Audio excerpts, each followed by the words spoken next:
حضرنا حاجتنا، يلا تعالوا اوريكم انا هعمل ايه لبشرتي، وكملوا للاخر عشان محضره لكم مفاجاه حلوه قوي مش هتعرفوها غير في اخر الفيديو.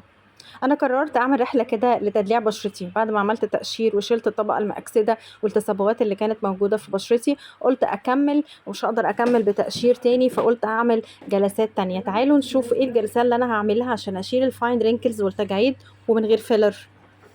الاول لازم انضف وشي كويس قوي، اي بثور رؤوس سودا تراب دهون لازم اشيلها طالما هعمل ديرما.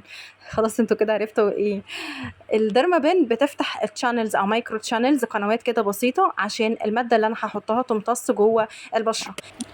يلا نكمل. انا عقمت خلاص بشرتي وبعد كده هبدا جلسه الديرما بتاعتي.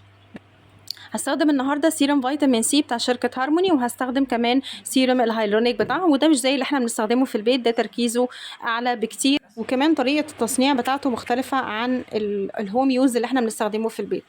الفيتامين سي هنا هيضيع اكسده البشره وهيفتح وهيدي نضاره. الهايلورونيك اسيد هيدي نضاره وجلو، يعمل بلامب، يعني بيديني نفس تاثير الفيلر. ممكن اعمل كل حاجه لوحدها وممكن اعملهم في جلسه دبل زي ما انا عملت. هتشوفوا الفرق من قبل وبعد.